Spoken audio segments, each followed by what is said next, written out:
Items to be considered at the regular meeting of the Board of Education, Herrin Community Unit School District Number 4, 500 North 10th Street, Herrin, Illinois, at 5:30 p.m. on Tuesday, April 28th, 2026. If everyone would please rise for the Pledge of Allegiance. I pledge allegiance to the flag of the United States of America and to the republic for which it stands, one nation, under God, indivisible, with liberty and justice for all. Mrs. Hastings, if you would please call roll. Don Hutchinson. Here. Susie Atherton. Here. Cindy Miller. Here. Kelly Green. Here. Steve Young. Here. Brad Blakey. Here. Steve Robinson. Here. This time we would recognize anyone who wishes to address the board. Statements are asked to be limited to 5 minutes in duration. When recognized, please state your name. Would anyone like to address the board at this time? If not, we'll move forward.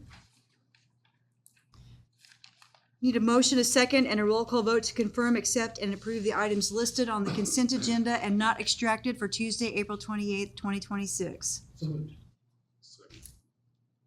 Cindy Miller. Yes. Don Hutchinson. Yes. Kelly Green. Yes. Brad Blakey. Yes. Susie Atherton. Yes. Steve Robinson. Yes. Steve Young. Yes. Special reports. We will have a in-depth video for everybody like we've done in the past, but we want to recognize Mr. Harlow and the Herrin High School math team for their 7th place. Congratulations, that's awesome. So very proud of you guys. Keep up the great work. You're welcome. At this time, I believe our junior high school youth have a presentation for us. Take it over, Ms. Kane.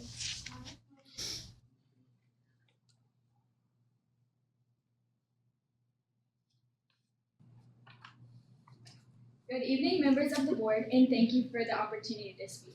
My name is Molly Dupont, and I'm an 8th grade member of the Herrin Junior High Engaging Youth for Positive Change, or EYPC. Tonight, myself and my fellow EYPC members are here to educate on vaping and tobacco and its impacts on the youth, educate on current policies that target this issue at the district and school level, as well as presenting a restorative policy approach that keeps students accountable, supports staff, involves families, and keeps students connected to the school. We appreciate your time and consideration. Who we are. EYPC is a program where students work to create real change in their communities by researching issues, gathering data, and working with decision makers like all of you.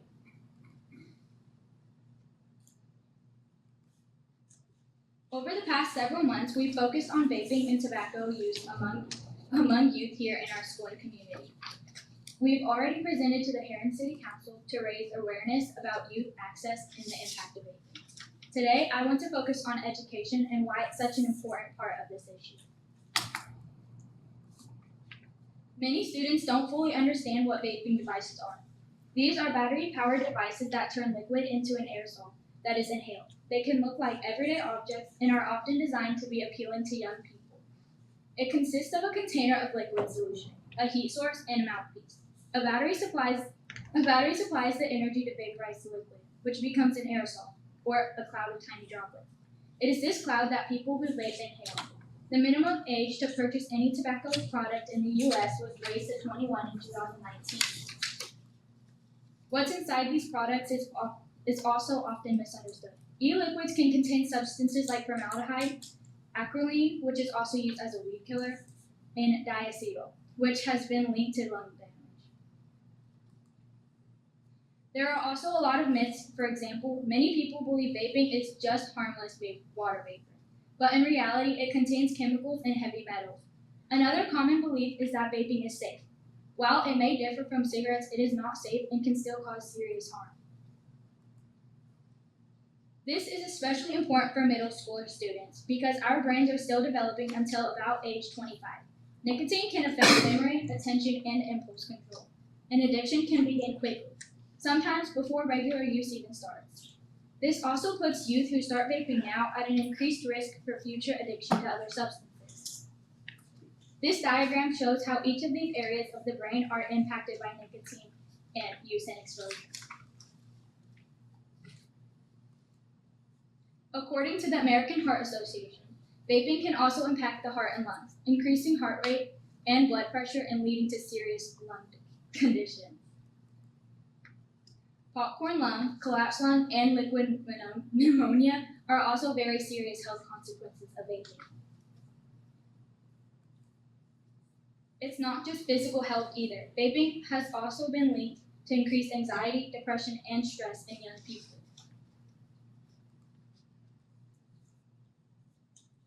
Adolescents who vape are concerningly at an increased risk for suicide ideation, planning, and attempting suicide. Despite all of this, many students are not fully educated on these risks. Our current policy mentions vaping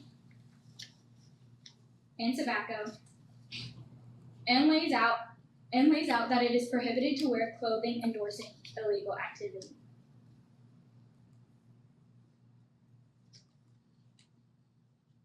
But it focuses mainly on consequences rather than education.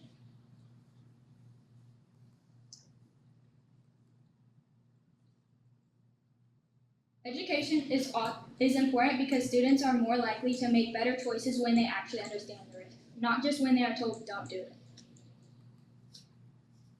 We believe that education should be a key part of any policy moving forward, helping students make informed decisions and avoid harmful behavior before they start. Thank you.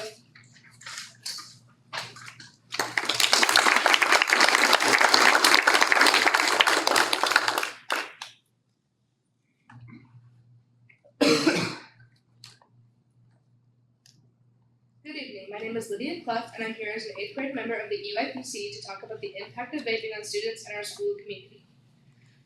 First, we looked at access. You can see in this heat map that here in Herrin, there are 20 tobacco retailers, and 65% of them are within half a mile of our school's parks.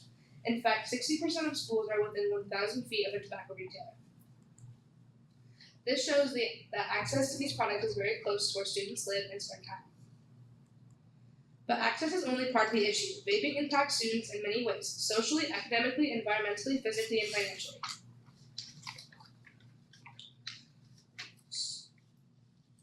Students responded in the free response section of our survey with concerns about friends of theirs who are vaping and how to navigate this difficult conversation. Students can be excluded from their friends due to poor decision making in their friends or their families not wanting to be exposed. Students vaping might also be unable to participate in sports and activities due to health reasons or academic ineligibility. Academics.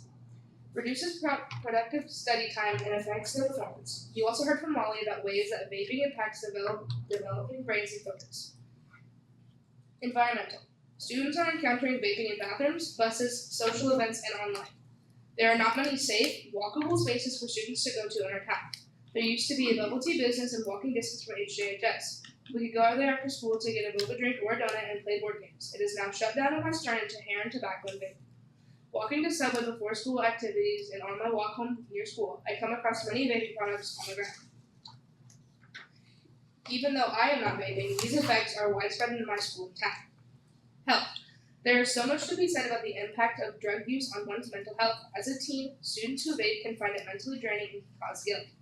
Then it becomes a harmful cycle of using to lower these feelings, when in reality it is not helping them to cope.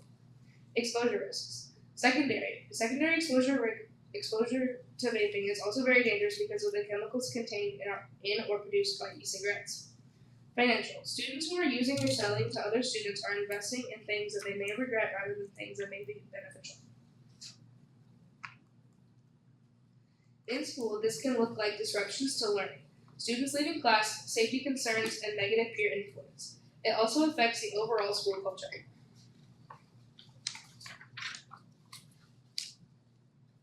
To better understand what's happening, we created an anonymous and optional student survey. About 70% of our student body responded, with over 300 responses on some questions. Students shared that vaping affects people around them in serious ways, like lung problems, addiction, anxiety, and financial strain. Many students talked about seeing family members struggle or being exposed to vaping regularly. We had students report receiving tobacco products from local businesses, which raised concern about access and enforcement. Here are a few other key findings. 40% said they have seen vaping at school or school events. 71% of students said they know someone their age who has vaped. 96 students said they have been offered a tobacco product, and 23 students said they have used tobacco products at least once. 17 reported receiving a consequence at school, and 77 believe vaping is a current issue in our school and community. 75% of students said they believe that education, resources, and support would help students who are using tobacco. One of the most important findings is that 40% of students reported having little to no education on the effects of vaping. This shows something important. Students recognize the problem and they want help, not just punishment. Vaping is not just an individual issue, it affects learning, health, and the entire school environment.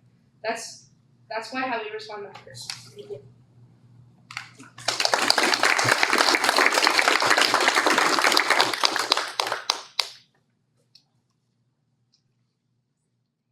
Good evening. My name is Hudson Howard, and I'm with EYPC here. I'm an 8th grade member. First, we looked into the current policy. Right now, the handbook refers students and families to the district policy manual, but that document can be difficult to find and navigate. We recommend making policies more accessible by including direct links in digital versions so students, family, and staff can easily understand expectations. We also found that the current policy does not fully reflect what actually happens in practice. For example, staff already provide support to students in trying to avoid immediately using exclusionary discipline, but this is not clearly written in the policy. We believe this is an opportunity to improve consistency and clarity by emphasizing a restorative approach across all schools. This means students are still held accountable, but also supported in understanding and changing their behavior. We hope to build on the work that is already being done in the schools to try to combat youth addiction to vaping. With the requirement of reflection and education, there can be more of an impact on the individual student and ideally the school community as a whole. We propose an updated handbook language that clearly defines prohibited behavior while aligning with the district policy. Most importantly, we recommend implementing a restorative tobacco response, or RTR.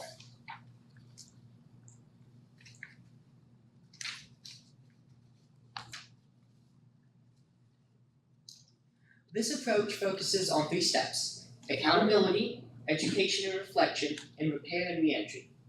Instead of removing students from school, this process keeps them in the building, accountable, and helps them learn and grow. Students would participate in education about health impacts, reflect on their choices, and create a plan for success moving forward, with support from staff and counseling. All reflection, education, and reentry plan would be completed at school to further reinforce accountability. We also outlined a clear structure. First offenses include education, reflection, and support. Second offenses add a reentry plan and possible loss of privileges. Repeated offenses may lead to progressive discipline. This ensures accountability while still prioritizing growth.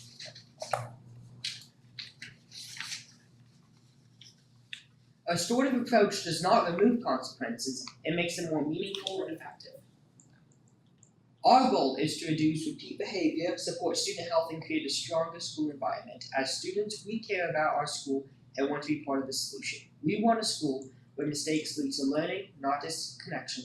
This policy keeps students accountable while supporting their growth. Additionally, our recommendations accessing the school board manual ensure easy access to important information for students, family, and staff. We respectfully ask you to consider these changes. Thank you for listening and for supporting Student Voice.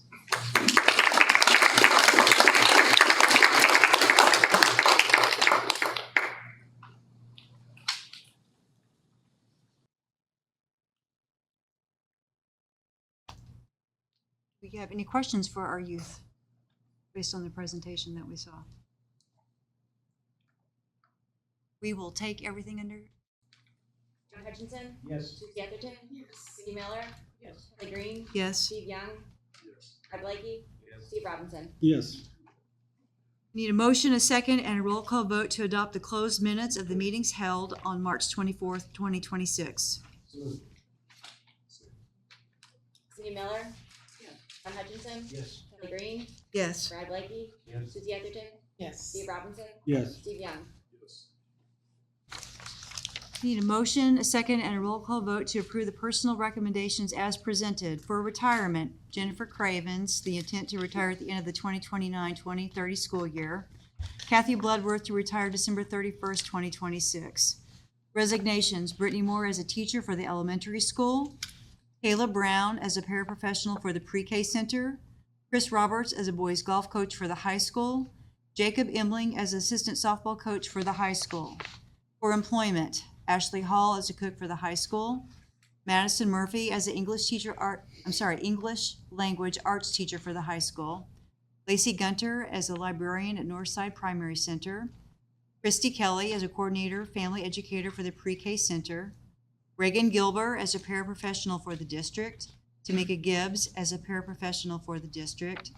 Ashley Clifton as a paraprofessional for the district. Saraswati Munasamy as a paraprofessional for the district. Vacancies to be posted: teacher for the elementary school, paraprofessional for the pre-K center, boys golf coach for the high school, assistant softball coach for the high school, and a kindergarten grade level leader for Northside. I'm going to rephrase one word statement: the teacher for the elementary school should be posted internally only. So moved. Kelly Green, Yes. Cindy Miller, Susie Etherton, Yes. Steve Robinson, Yes. Brad Blakey, Steve Young, John Hutchinson. Having completed the items on the agenda, I need a motion, a second, and a roll call vote to adjourn until the regular meeting of the Board of Education scheduled for Tuesday, May 26th, 2026 at 5:30 PM. Second. Steve Young, Brad Blakey, John Hutchinson, Yes. Steve Robinson, Yes. Kelly Green, Yes. Susie Etherton, Yes. Cindy Miller. Thank you, everybody.